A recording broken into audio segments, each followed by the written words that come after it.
you. Hi, it's Paul Practice Good News Broadcast, speaking to Wendy Boglioli. Hi, Wendy, how are you? I'm great, Paul. Thanks for having me. Well, it's a very important interview because we're going to talk about long-term insurance. And Wendy, you've, I guess, for many years been involved with this outreach as a result of the family, somebody in the family, Yes. having need for long-term insurance. Wendy was, as we all remember, in the Montreal Games, 1976, with the women, led by you, took on actually a satellite team of the East Germans, as it was found out later, right? Which was not good news. And he had a big upset. Congratulations. Thank you very much. And so on. And tell us about, I guess, that experience and how it led you to do the kind of work you're doing now. Paul, my parents were my coaches until I was 18 years old. I grew up in rural Wisconsin. And my parents were able to see me swim that Olympic gold medal race. Shortly before the Olympics and after, my father's health had deteriorated actually quite rapidly. And what we were faced with was a long-term care crisis that we didn't know how to handle because it was such an unexpected thing in our lives.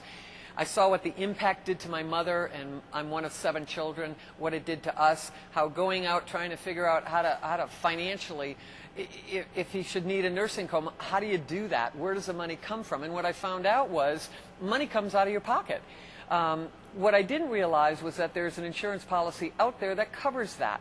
Now, long-term care, a lot of people think long-term care is about sitting in a nursing home, and quite frankly, it's not. Long-term care is really about having options, and what are some of the options, and that's where the insurance piece comes in. So I'm a huge advocate, travel all over the country, because this is about planning, this is about being prepared. Okay. Let's maybe give a little bit of some statistics here as well because I see something here: women caregiving and long-term care. Oh, yes. Who are more likely to receive long-term care? Yeah, well, in research that we've done, and certainly when I went into nursing homes 26 years ago trying to figure this out with my own father, the majority of people that sat in a nursing home and are needing care today and back then were women. Women are the primary caregivers in this country. Women are the primary recipients of people needing care because they do live longer than men. Paul, we're living longer than you. And so when a long-term care event happens in a family, it is usually the woman that is rolling up her sleeves. The demands are fairly great. So the education for women and for families and for businesses, you know, really the whole thing is get the education, be prepared. There are great sites, great information, great specialists out in the field to help families with this. And boy, oh boy, do it when you're young. Figure this out long before an incident happens. Wendy, I got to tell you a joke, though. You know what? You live longer because we want to die earlier. I've heard that. I've heard that. I'm just kidding. Okay, so it's all the married men. This is what we say. Okay, 7 in 10 unpaid caregivers are women as well, right? Yes, that's absolutely true. So the impact for a woman and her family, because what women have traditionally done, and not that men don't do it, but typically women are those caregivers for their spouse. Then the spouse passes away, which is exactly the case of my mother and father. My mother was his primary caregiver, and you know what? My mother's been without my dad because he's been dead for 26 years. So here's my mother at 88 years old. That's not like, oh, it kind of happens. That happens every day. So this is about planning for your future. And the plan really isn't about my mother. She'll be taken care of. The plan really is about family, helping you deal with those kinds of things and living a long life. And this isn't about being old. I agree with you tremendously. Actually, I have lived through this whole situation, and I know there's 2 things. One is having children, we don't know what to do, and when having parents, we don't know what to do. The combination, and we don't do it, and that's not good. So look at some of these numbers. Certified home health care, $32.37 an hour. Non-certified, $18. National average of, let's see here, range. This is big money. Private, $74,000, right? Cost of care is expensive. I mean, the cost continues to go up in long-term care, same as health care. I think the exciting piece of this industry, and certainly about long-term care, it's not a death sentence anymore.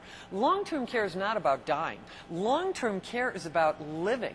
People that go on claim that actually will go through an experience of needing care and then get better. and then they go on to live their life. Well, how you deal with that, and the money that comes out of that 401k and those types of things are money you don't want to spend.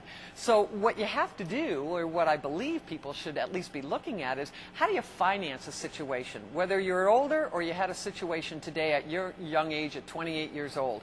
I mean, these are things that happen at any point in anyone's life, and it's just about being prepared.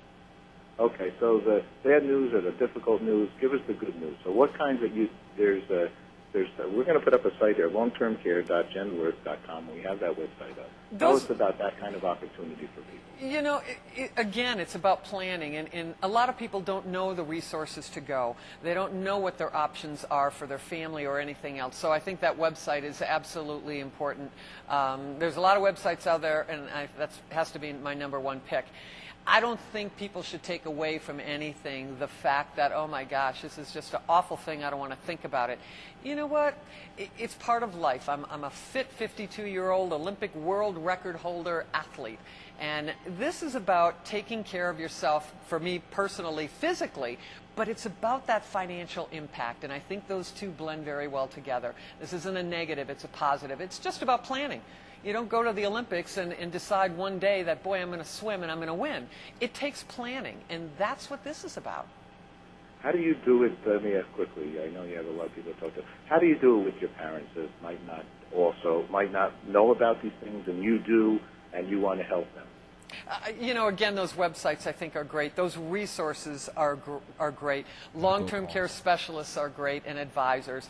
Gosh, Paul, I'd love to talk to you some more. I really would. More. We'll Okay. talk another time. We'll talk another time. Part 1. We have a lot of things to talk about. Thanks, Wendy, so very much. Okay, bye now. Bye-bye.